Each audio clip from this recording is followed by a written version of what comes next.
रहीम अस्सलाम वालेकुम नाज़रीन, आप यूट्यूब चैनल देख रहे हैं। मैं इमरान खान हूँ। ख़बरें इंपॉर्टेंट हैं लेकिन बहुत बड़ी तादाद में नहीं है। तो ये मलिक रियाज वाले मामले में एक ख़बर चली है और ये ख़बर जब शुरू हुई तो कुछ मोतबर सहाफ़ियों ने ये ख़बर दी कि मलिक रियाज की कोई डील हो गई है आर्मी चीफ से। और मलिक रियाज साहब जो बहुत बड़े प्रॉपर्टी टाइकून हैं, पहले इन्होंने पाकिस्तान के अंदर बहुत सारे प्रोजेक्ट किए, बहुत सारे हवालों से मुतनाज़े भी रहे हैं। उसके बाद मलिक रियाज साहब ने जो है वो पाकिस्तान से बाहर बैनुल-अक़वामी सतह पे प्रोजेक्ट शुरू किया। दुबई में इनका बड़ा कामयाब हुआ प्रोजेक्ट और वहाँ पे इन्होंने यानी बहुत सारे ओवरसीज़ पाकिस्तानी वहाँ गए, मैंने उसकी इत्तला ली थी। तो बड़े पैमाने पे वहाँ पे भी इन्होंने कारोबार किया। पाकिस्तान की हुकूमत इन पे बहुत दबाव डालती रही और मैं आपको बताता रहा हूँ कि मलिक रियाज के पास जो डाटा है वो हुकूमत के लिए बहुत काम का है। और मलिक रियाज साहब जो हैं वो अपने साथ साथ बहुत सारे इन्वेस्टर्स भी पाकिस्तान से बाहर लेकर चले गए। और ये जो पाकिस्तान की रियासती इदारे हैं इसको अपने लिए एक नाकामी समझते हैं कि उनकी अपनी क्रेडिबिलिटी उतनी नहीं है जितनी मलिक रियाज साहब ने लोगों को बहुत इन्वेस्टमेंट करवाई। और बहुत सारे इन्वेस्टर हैं, उनके नंबर हैं, उनको पता है किसको क्या बेचना है। तो मलिक रियाज साहब जो है वो एक बहुत बड़े सेलर हैं, वो बड़ी कामयाबी के साथ अपना कारोबार करते हैं। अब उनके बारे में ख़बर ये चली कि उन्होंने कोई आर्मी चीफ से माफ़ी मांग ली। इससे पहले भी कोई एक दो खतूत का जिक्र होता रहा। तो मलिक रियाज साहब ने जो खबर चली उसके मुताबिक उन्होंने कोई आर्मी चीफ से माफ़ी मांग ली है और कुछ चीज़ों पे वो आमादा हो गए हैं। और कोई 3000 कनाल ज़मीन जो है वो उन्होंने पेशकश कर दी है शोहदा के लिए। और कोई 1000 अरब से ज़ायद का मालियाती फ्रॉड था जो मामला तय पाए हैं। इस किस्म की खबरें चली और बहुत सारे लोगों ने फिर बाद में दावा किया जी इसके अंदर आसिफ अली जरदारी इन्वॉल्व हैं, किसी ने दावा किया इसहाक डार इन्वॉल्व हैं, कुछ लोगों ने कहा क्योंकि आर्मी चीफ के बहुत करीब हैं वो मोहसिन नकवी, तो जनाब मोहसिन नकवी इन्वॉल्व है। और ये मामला और डील जो है ये बताई गई कि पाकिस्तान के army chief field marshal Asim Munir और मलिक रियाज के बीच में हुई है। मामला तय पा गए हैं। खबरें तो यहां तक भी दी गई कि जनाब ये पहुंच जाएंगे कराची में, कुछ अरसा इंतजार करेंगे, फिर ये इस्लामाबाद पहुंच जाएंगे, वहां पे अपने मामला तय करेंगे। तो एस्टेब्लिशमेंट के साथ मलिक रियाज के मामला तय हो गए। मलिक रियाज के एस्टेब्लिशमेंट से मामला बिगड़े कहां थे? देखिए, मलिक रियाज साहब एक कारोबारी आदमी है ना, उन्होंने ओवरसीज पाकिस्तानियों से बहुत बड़ी इन्वेस्टमेंट करवानी थी अपने दीगर प्रोजेक्ट्स के अंदर भी, जैसे वो पाकिस्तान में करवाते रहे हैं। और ओवरसीज पाकिस्तानी ज़्यादातर इमरान खान के हमायती हैं। तो एक बड़ा बिजनेसमैन कभी नहीं चाहेगा कि वो लोगों की हमायत खो दे और उसका प्रोजेक्ट शुरू होने से पहले ही वो खराबी की तरफ चला जाए। तो इमरान खान के खिलाफ मलिक रियाज को मजबूर किया जाता था कि आप गवाही दें, आपको हम छोड़ देंगे, इमरान खान को हमने फिक्स करना है।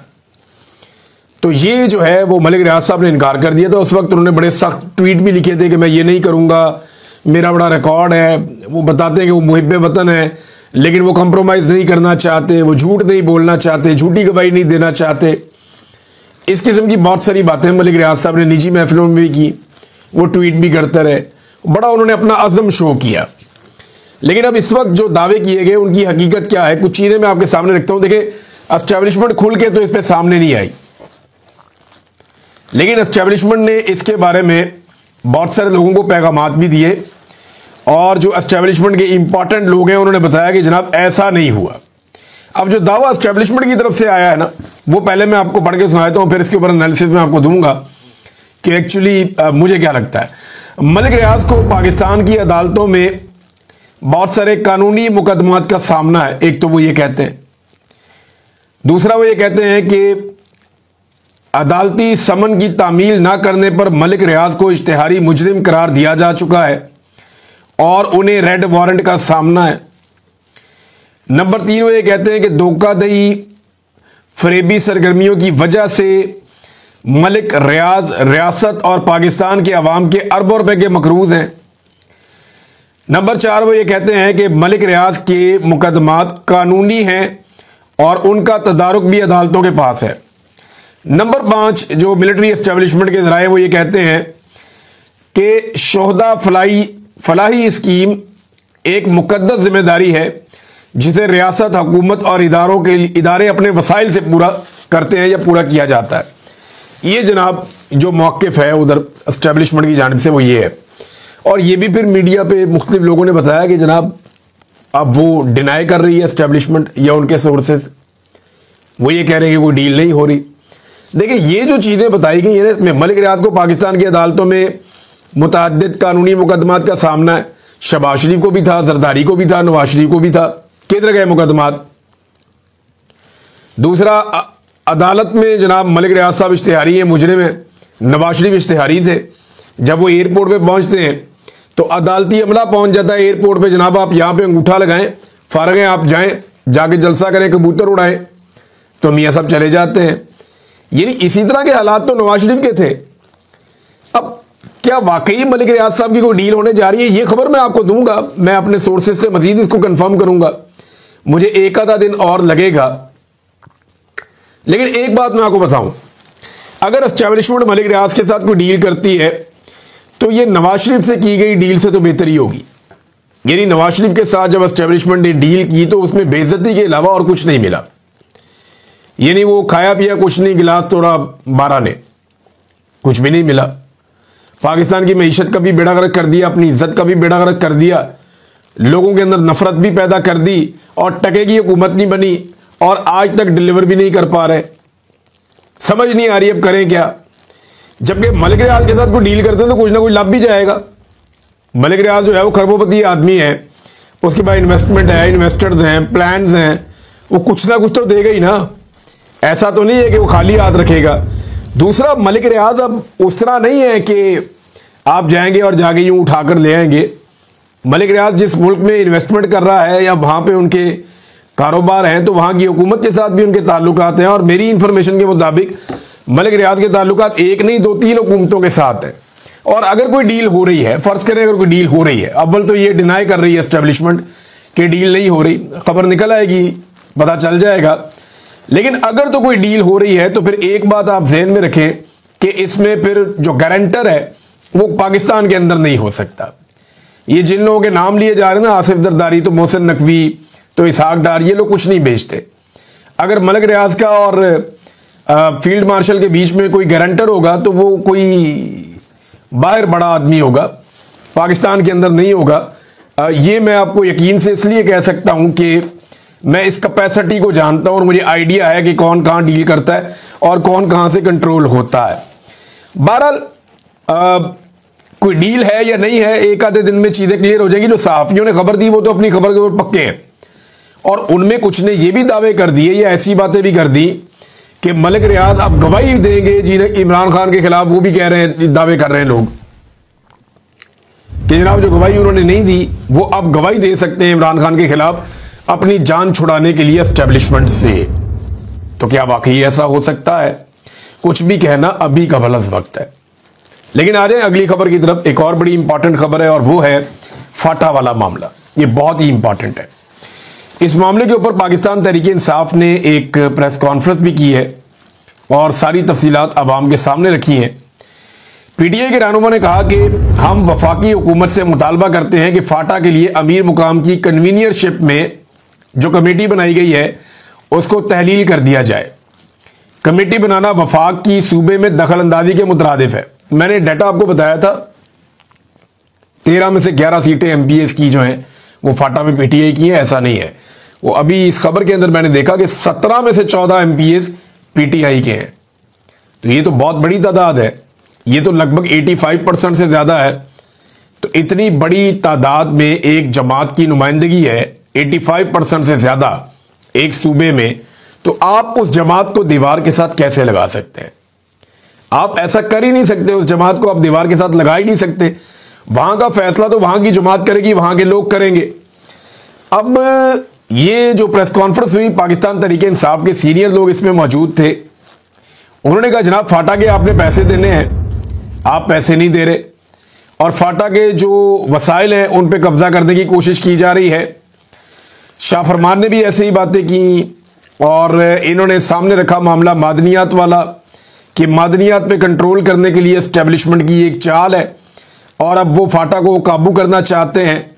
फाटा का हक तो दिया नहीं गया, जो पैसा फाटा को मिलना था वो पैसा फाटा को नहीं दिया, लेकिन फाटा के ऊपर टैक्स लगाने पहुंच गए।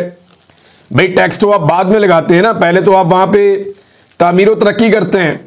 तो जो वहां पे पैसा देना था, यानी ये एक डाटा उन्होंने हमारे सामने रखा और उन्होंने बताया जनाब कि मुशावरत एक बहाना है और फाटा जो है वो निशाना है। साथ ही उन्होंने कहा कि कोई 700 अरब देना था फाटा को, अब 3 साल बाकी रह गए हैं और फाटा की मकरूज है वफाकी हुकूमत जो फाटा को पैसे नहीं दे रही। अब अगर 27वीं आईनी तरमीम के जरिए से फाटा को वफाक वापस लेने की कोशिश करता है तो ये एक बड़ा फड्डा पड़ जाएगा। वहां लोग रोजाना एहतजाज कर रहे हैं, फाटा में कल भी लोग निकले और पता चल रहा है कि अभी फर्दर और लोगों ने एहतजाज करने हैं। तो कबायली इलाकों में बार बार लोग निकलते हैं, बड़ी तादाद में निकलते हैं, निकलकर एहतजाज करते हैं, आवाज उठाते हैं, लेकिन पाकिस्तान का कोई एक मीडिया भी एक टिकर भी नहीं चलाता। यानी वहां पे ड्रोन हमला होता है, मीडिया पहले पूछता है, इजाजत लेता है, फिर एक खबर चलाता है गोल मोल करके। वहां पे लोगों का कत्लेआम हो जाता है, पाकिस्तान का मीडिया खबर नहीं चलाता। वहां पे लोगों के हकूक छिन जाते हैं, मीडिया खबर नहीं चलाता। वहां पे हजारों लोग इकट्ठे होते हैं अपना हक मांगने के लिए, चाहे वो गिलगित बल्तिस्तान में होते हैं, चाहे फाटा में होते हैं, पाकिस्तान का मीडिया खबर नहीं चलाता। कश्मीर के अंदर पाकिस्तान में बेशुमार एहतजाज हुआ, कश्मीरियों ने बहुत एहतजाज किया, पाकिस्तान का मीडिया खबर नहीं चलाता। क्या पाकिस्तान जो है वो इस्लामाबाद और लाहौर का और चंद शहरों का नाम है या कराची का नाम है, बाकी कोई और शहर जो है वो पाकिस्तान का हिस्सा नहीं है, या कोई और इलाके पाकिस्तानी मीडिया के मुताबिक पाकिस्तान का हिस्सा नहीं है? ये पाकिस्तान की एस्टेब्लिशमेंट डिसाइड करती है कि किस खबर को उठाना है और किस खबर को दबाना है। तो ये जो फाटा वाला मामला है बड़ा हसास है। इस पे जो स्टेटमेंट दिया सुहेल खान अफरीदी ने, ये भी कबायली इलाके से ही MPA मुंतखब हुए हैं, उन्होंने कहा जी पाकिस्तान की तबाही की जो असल वजह है ना, जिसका जो काम है वो कर नहीं रहा। हिफाजत करने वाले जो हैं वो लेक्चर देते फिर रहे हैं, इंसाफ देने वाले जो हैं वो चिट्टों का इंतजार कर रहे हैं कि चिट आएगी लिख के तो उसके मुताबिक फैसला दूंगा मैं, और जो लेजिस्लेशन करने वाले या कानून साजी करने वाले अरकान असम्बली हैं वो बूट पॉलिश करते फिर रहे हैं, उनको इसके अलावा कोई काम नहीं है। तो जब तक सारे लोग अपना काम नहीं करेंगे तब तक पाकिस्तान की सूरत हाल बेहतर नहीं करेगी। फाटा के लोगों से किए हुए वादे पूरे किए जाएं, ये मुतालबा उन्होंने किया। नाज़रीन, इमरान खान साहब के बेटे ने एक और ट्वीट किया है, और ये कासिम खान है इमरान खान का बेटा, और इसने ट्वीट किया है, इसे बहुत सारे लोगों ने शेयर किया। बिल्कुल एक अकाउंट जो है वो इतना को पुराना अकाउंट नहीं है, लेकिन जो ट्वीट है वो मैं आपको बता देता हूँ कि उसने अंग्रेजी में ट्वीट किया, उर्दू में एक्चुअली वो क्या कह रहा है। उन्होंने कहा जी मेरे वालिद साबिक वज़ीर आज़म इमरान खान 700 दिन से ज़्यादा हो गए हैं वो जेल के अंदर कैद तन्हाई में है, उन्हें अपने वकला तक से नहीं मिलने दिया जा रहा, रसाई नहीं दी जा रही, उन्हें उनके ख़ानदान से नहीं मिलवाया जा रहा, हमारे से, उनके बच्चों से, फैमिली से बिल्कुल उन्हें मुनक़ता कर दिया गया है। यहाँ तक कि उनके ज़ाती डॉक्टर को भी मिलने की इजाज़त नहीं दी जा रही, जेल में दाखिले की इजाज़त नहीं दी जा रही। ये नाइंसाफ़ी है। ये एक ऐसे शख्स को अकेला कर रहे हैं, अलग थलग कर रहे हैं और उसको तोड़ने की कोशिश कर रहे हैं और दानिस्ता कोशिश कर रहे हैं, जो कानून की हुक्मरानी, जमहूरियत और पाकिस्तान के लिए डट कर खड़ा है। ये जनाब इमरान खान साहब के बेटे ने ट्वीट किया, और उसका रीज़न जो है वो यही है कि उन्हें यह लगता है कि अब उन्हें आवाज़ उठानी पड़ेगी। पाकिस्तान तहरीक इंसाफ भी कोशिश करती रहती है, आवाज़ उठाती रहती है, लेकिन कोई ऐसा कंक्रीट पाकिस्तान तहरीक इंसाफ की जानिब से अब बड़ी मुहिम नहीं चलाई गई, कोई ऐसी चीज़ नहीं की गई कि कंटिन्यूसली ये पढ़ जाते निज़ाम को और ये कहते कि इमरान खान के ऊपर जो जाली मुकदमात हैं वो ख़त्म किए जाएं। इनके पास एक सूबे में हुकूमत है, इसके बावजूद ये कुछ भी नहीं कर पा रहे, बल्कि ऐसा लगता है कि शायद उनके पास कोई रास्ता नहीं है।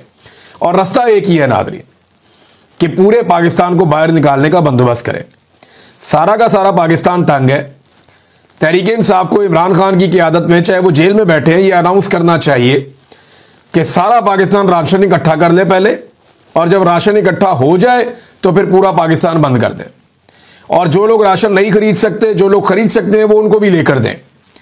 एक दूसरे का बंदोबस्त करें, मिलकर राशन इकट्ठा करें सारे पाकिस्तानी, और उसके बाद एक डेट दे दें कि इस डेट तक आप अपना अपना राशन इकट्ठा करें और फिर बंद करें पूरे मुल्क को। ये वो हिकमत अमली है जो पाकिस्तान तहरीक इंसाफ में डिस्कस भी हुई है मल्टीपल टाइम। और अगर ये पूरे मुल्क को बंद करने में कामयाब हो गए, यानी लोग निकले और अपनी सड़कों पे और गलियों में और बाहर आकर चौराहों में बैठ गए, तो ये निज़ाम लोगों के सामने घुटने टेक देगा। इनके पास कोई और चारा ही नहीं होगा। और अगर ये कहेंगे कि हम 1 हफ्ते के लिए बंद कर रहे हैं पूरा पाकिस्तान और उसके बाद अगले मरहले में हम कुछ और बताएंगे, तो ये रियासत का सांस बंद होना शुरू हो जाएगा। क्योंकि अवाम का मुकाबला कभी भी कोई फोर्स नहीं कर सकती। अगर अवाम महदूद तादाद में पहुंचे, किसी एक जगह जाना चाहे, तो ऑप्शंस होते हैं ताकतवर लोगों के पास। लेकिन लोग अपने अपने घरों में, अपने अपने इलाकों में बहुत ताकतवर होते हैं। अगर वो अपने अपने एरियाज में निकल कर बैठ जाते हैं और पूरे मुल्क को बंद करने की कोशिश करते हैं, देखें वोट तो इमरान खान का इतना है, सपोर्ट भी इमरान खान की बहुत बड़ी है। अब उसको चैनलाइज कैसे किया जाता है, लोग एक्टिवेट कैसे होते हैं, ये एक बड़ा सवाल है। और अगर लोग एक मरतबा लोगों ने हल्ला मारना है, एक मरतबा पाकिस्तानियों को हिम्मत करनी पड़ेगी और ये जो एस्टेब्लिशमेंट का जिन है ये पक्का पक्का बोतल में बंद हो जाएगा। और इसको अगर इस वक्त कोई बोतल में बंद कर सकता है तो वो इमरान खान है। देखिए बाकी सियासतदानों का भी इसमें रोल होगा, लेकिन वो रोल प्ले करने के लिए तभी सामने आएंगे जब उन्हें एतबार होगा कि ये जिन अब बोतल में बंद होने वाला है। नवाज शरीफ, शहबाज शरीफ, जरदारी, बिलावल, ये फजलुर रहमान, ये सब डरे हुए हैं।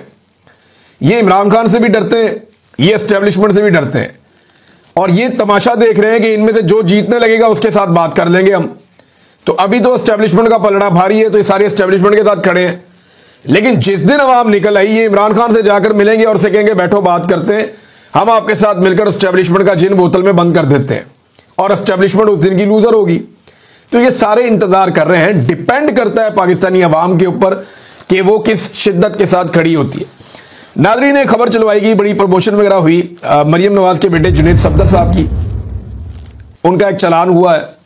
कुछ खबरें ये चलाई गई कि उनका जो रोका गया, चालान किया गया, तो उन्होंने निकल के शाबाश दी ट्रैफिक वाले को। भाई क्यों शाबाश दी? बरतानिया में अगर चालान हो जाए, पुलिस वाले को उतर के शाबाश देंगे आप? वो तो अपना काम कर रहा है, उसको शाबाश आप किस बात की दे रहे हैं? यानी आप इतने ताकतवर हैं, आप इतने बड़े खुदा बन गए हैं कि आपका अगर चालान कोई कर रहा है तो आप शाबाश देंगे उसे उतर के, जनाब आपने बड़ा कमाल काम किया है, मेरा चालान कर दिया। ऐसे तो नहीं होना चाहिए, तो तकब्बुर है। अब देखें ना, ये मैं जाती तौर पे जानता हूं कि इनका चालान कैसे हो सकता है। जाती तौर पे कैसे जानता हूं मैं बताता हूं। मैं मॉडल टाउन में ही रहता था। दाएं जानिब से जो सड़कें हैं वहां पे शहबाज शरीफ की और उनकी पूरी फैमिलियों के 7-8 घर थे। आगे शहबाज शरीफ ने और हमदा शहबाज ने अपना बड़ा एक नया घर बनाया हुआ था। ये जहां मेरा घर था, ये वहां से गुजर के जाते थे अक्सर। और वहां जो ट्रैफिक वार्डन थे उनसे हमारा ताल्लुक था। हम उनके साथ कभी वो आ जाते थे हमारे पास, गर्मी के अंदर परेशान थे तो पानी शानी पी लेते थे, हमारे पास रुक जाते थे। और अफ्तारी देने के लिए कभी कभी हम उन्हें जाते थे वहां पे सड़क पे। तो उनसे मेरी बातचीत होती थी वार्डन से। और कई दफा जब रास्ता बंद होता था, हम उनसे पूछते थे, वो बताते थे जनाब कोई बेगम साहबा इनकी जा रही है शॉपिंग करने के लिए। भाई इनके घरों की खवातीन शॉपिंग करने के लिए जाएं तो रास्ते बंद हो जाते थे। बच्चे कहीं पढ़ने के लिए या खेलने के लिए जाएं तो रास्ते बंद हो जाते थे। ये एयरपोर्ट के लिए निकलें तो रास्ते बंद हो जाते थे। इनको हमेशा रूट मिलता है। ऐसा नहीं है कि वजीर आला वाला या वजीर आजम वाला रूट मिलता है, लेकिन इनको रूट मिलता है कि इनकी अनाउंसमेंट होती है कि ये आ रहे हैं, लिहाजा दोनों तरफ की ट्रैफिक को थोड़ा सा मैनेज करके इनको फटाफट निकाल दें, इनको तकलीफ ना हो। तो इनका चालान होगा, वो सवाल ही पैदा नहीं होता। मैं मानता ही नहीं इस बात को, इसलिए कि मैंने अपनी आंखों के सामने देखा है सारा कुछ होते हुए। भाई अगर इतना ही इंसाफ और कानून का बुखार चढ़ा हुआ है इन्हें, तो मैं एक खबर बता देता हूं ना। ये जाली खबर चला दी कि जनाब मरियम नवाज के बेटे का चालान हो गया। कमाल इंसाफ और कानून चल रहा है जनाब पाकिस्तान में। ये देखें खबर, मैं आपको एक खबर देता हूं, इस खबर को आप देखें कि गुज़िश्ता रात एक कम उम्र ड्राइवर ने तेज रफ्तार गाड़ी से 3 लोगों को कुचल दिया था। यह परसों रात की बात है। एक बिल्कुल कम उम्र ड्राइवर था, मुबैना तौर पे फैजान शेख साहब ने यह खबर लगाई हुई है। तो उनकी जो तेज रफ्तार गाड़ी थी उसने 3 लोगों को कुचल दिया था। और आज एक वीडियो उन्होंने शेयर की है जहां पे लोग एक थाने के अंदर मौजूद हैं और थाने में आकर वो पंजाब पुलिस के एहलकारों से कह रहे हैं कि वो बच्चा किधर गया जिसने गाड़ी के नीचे कुचला था, वो किधर है। फिर वो पूछ रहे हैं जनाब कि आपने बच्चे को किधर भेज दिया। फिर कह रहे हैं जनाब जो बंदा उसका पोस्टमार्टम आप क्यों नहीं कर रहे। 8 घंटे से ज्यादा गुजर गए, उसका पोस्टमार्टम नहीं कर रहे। ये है पंजाब में रूल ऑफ लॉ। यानी एक तरफ वो बताना चाह रहे कि ना वजीर आला के बेटे का चालान हो गया, दूसरी तरफ जो सड़क पे आदमी मारा गया उसका पोस्टमार्टम नहीं हो रहा, और जिसने मारा है वो कोई बासर आदमी है, बच्चा है, वो चला गया। ये देखें ना आप, ये थोड़ा सुन भी लें इसको। बच्चा कत्ल कर सकदा इधर मुंह करे किंदे को पूछ के तुसी बच्चा कढ़िया है। ये वो पूछ रहा है पंजाबी में कि किससे पूछकर आपने वो बच्चा निकाला है। राती बंदा मारे है, जिसने रात को बंदा मारा है। पूरी मीडिया तो चलता पे, इधर वेख सारे मीडिया पे चल रहा है, वो सोशल मीडिया वगैरह पे। गल करो ना सारे, किंदे कहते बंदा कढ़िया जी। सर मेरी तरफ देखकर बात करें, आपने किसके कहने पर वो बंदा निकाला है? क्यों करा सर? ये कैमरा आप बंद कर दे, पुलिस वाला ये कह रहा है। उसने कहा जी मैं क्यों कैमरा बंद करूं? सुबह से बंदे जलील हो रहे, पोस्टमार्टम नहीं हो रहा सर। सुबह से बंदे यहाँ पे जलील हो रहे हैं और पोस्टमार्टम नहीं हो रहा जो लाश है। पोस्टमार्टम क्यों नहीं हो रहा? पोस्टमार्टम नहीं हो रहा। पुलिस वाला कह रहा है कि जाओ यार चले जाओ इधर से। वो कह रहे जी पोस्टमार्टम नहीं हुआ, क्यों नहीं कर रहे आप? टाइम देखो की हो रहा है, टाइम देखें क्या हो रहा है, पोस्टमार्टम नहीं कर रहे। एडे रिलैक्स जा रहे हो तुसी।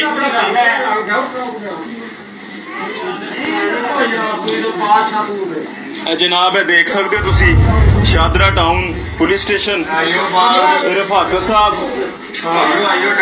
जनाब सुबह 8 बजे फोन किया ते जनाब कह रहे हैं कि जी मैं सो रहा वा ते मैं नहीं जा सकता जी पोस्टमार्टम।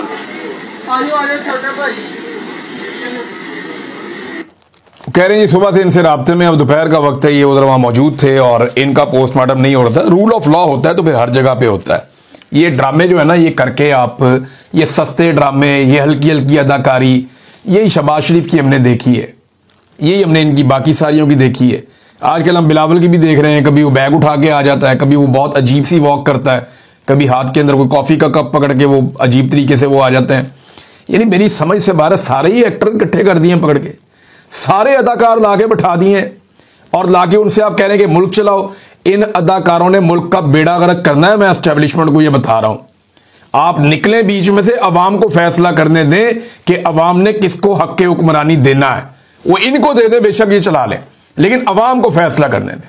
अब तक के लिए इतना ही। अपना ख्याल रखिएगा, अपने चैनल